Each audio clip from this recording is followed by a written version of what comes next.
સૌરાષ્ટ્રમાં હવે જંગલના રાજા સિંહે રેવન્યુ વિસ્તારમાં ધામા નાખતા ધરતીપુત્રોમાં ફફડાટ ફેલાયો છે. તો રાજકોટ જિલ્લાના ધોરાજી પંથકમાં ભર શિયાળે ચોમાસા જેવા માહોલ વચ્ચે હવે સાવજની ડણક સંભળાતા ખેડૂતોમાં ફફડાટ ફેલાયો છે. તો ધોરાજીના કૈલાસનગર પાછળના સીમ વિસ્તારમાં રાત્રિના સમયે સિંહના આટા ફેરા અને ગર્જનાઓ સંભળાતા ખેડૂતોએ શવ બચાવ માટે શું કર્યું જોઈએ અહેવાલમાં. નમસ્કાર દર્શક મિત્રો, BS9 TV ન્યૂઝમાં આપની સાથે હું છું નેહા પટેલ. ધોરાજી અને બોર્ડર પરના ગામોમાં હવે સિંહોએ દસ્તક દીધી છે. તો ધોરાજીના કૈલાસનગર અને આસપાસના વાડી વિસ્તારોમાં રાત્રિના સમયે સિંહોની ડણક સંભળાતા ખેડૂતોમાં ભયનો માહોલ છવાયો છે. અને આ કોઈ એક ખેડૂતની વાત નથી, પરંતુ અહીં રાતવાસો કરતા અને પિયત કરતા અનેક ખેડૂતો હવે સાવજના ડરના ઓથાર નીચે જીવી રહ્યા છે. તો સ્થાનિક ખેડૂતોના જણાવ્યા અનુસાર વિસ્તારમાં હવે સિંહની શોધમાં જંગલી જાનવરો આવી ચડ્યા છે. અને ગત રાત્રે સીમમાં સિંહના અવાજો સંભળાતા ખેડૂતો એકઠા થયા હતા અને સ્વ બચાવ માટે સૂત્રી બોમ્બ ફોડવા પડ્યા હતા. તો થોડા દિવસો પહેલા જ રેલવે ટ્રેક નજીક પશુનું મારણ પણ થયું હોવાની વિગતો સામે આવી છે, જે સાબિત કરે છે કે વિસ્તારમાં હવે હિંસક પ્રાણીઓની અવરજવર વધી ગઈ છે. તો ગત મોડી રાત્રે શાંત વાતાવરણમાં અચાનક સિંહની ડણક સંભળાતા દોડધામ મચી ગઈ હતી અને આ વિસ્તારના ખેડૂતો અત્યારે રવિ પાકને બચાવવા રાત દિવસ ઉજાગરા કરી રહ્યા છે. ત્યારે જ હવે જંગલી જાનવરોનો ત્રાસ વધતા ખેડૂતો મુશ્કેલીમાં મુકાયા છે. તો ગત રાત્રે જ્યારે ખેડૂતો પોતાના ખેતરમાં રખેવાળી કરી રહ્યા હતા, ત્યારે અચાનક એરંડાના ખેતરમાંથી શિકારની શોધમાં નીકળેલા સિંહે ગર્જનાઓ શરૂ કરી હતી અને એકાદ કે બે વાર નહીં, પરંતુ સતત 4 થી 5 વખત સિંહની ત્રાડ સંભળાતા ખેડૂતોના જીવ તાળવે ચોટ્યા હતા. અને ખેડૂતોએ સમય સૂચકતા વાપરીને તાત્કાલિક સૂત્રી બોમ્બ ફોડ્યા હતા અને તેમાં મોટા અવાજથી પ્રાણીઓ દૂર ભાગી જાય છે. તો ખેડૂતનું કહેવું છે કે રાતના 9:30 થી 9:45 ના ગાળામાં હું ખેતર આવ્યો હતો અને ભૂંડ અને રેઢિયા ઢોરના રખોપવા માટે હું ખેતરે આવ્યો હતો.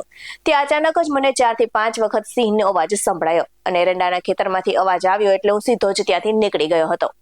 તો ખેડૂતો દ્વારા સિંહ હોવાની જાણ કરવામાં આવતા ધોરાજી વન વિભાગ પણ હરકતમાં આવ્યું હતું અને RFO નિહારિકા પંડ્યા તેમજ તેમની ટીમે મધરાત્રે સમગ્ર વિસ્તારમાં કોમ્બિંગ હાથ ધર્યું હતું અને તપાસ દરમિયાન વન વિભાગે કેટલાક પશુઓના ફૂટમાર્ક એટલે કે સગળ પણ મળી આવ્યા છે.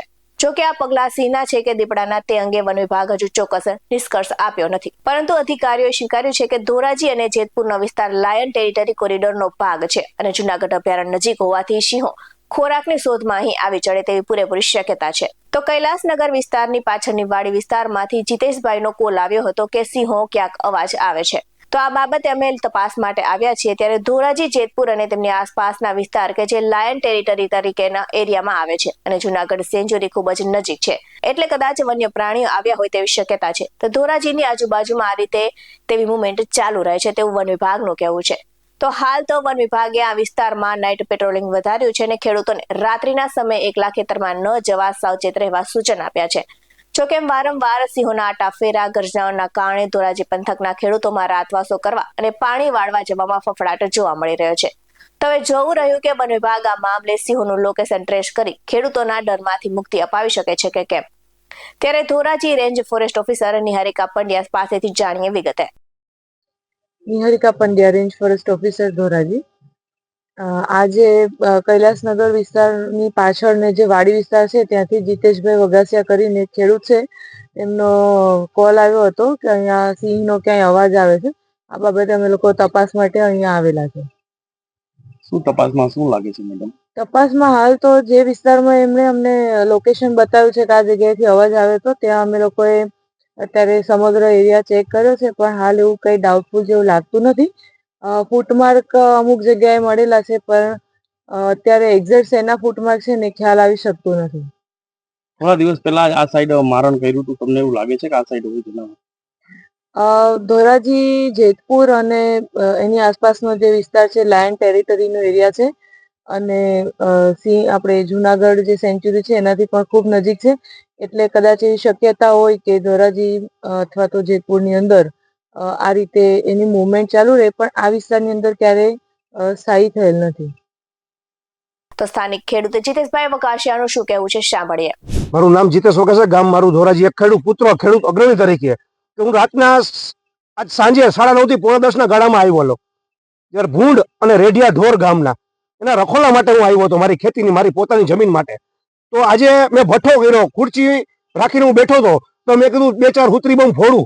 તો મેં કીધું ભૂંડ હોય કે રેઢિયા ઢોર હોય તો એ નીકળી જશે કીધું. તો આજે મને સિંહની જે તાળ આવી છે આજની તારીખમાં કે હું મારી ઘીરે અચાનક મારે પણ ભાગવું મુશ્કેલ પડી ગયું છે. 4 થી 5 અવાજ મને સિંહના અવાજ આવ્યા છે એરંડામાંથી.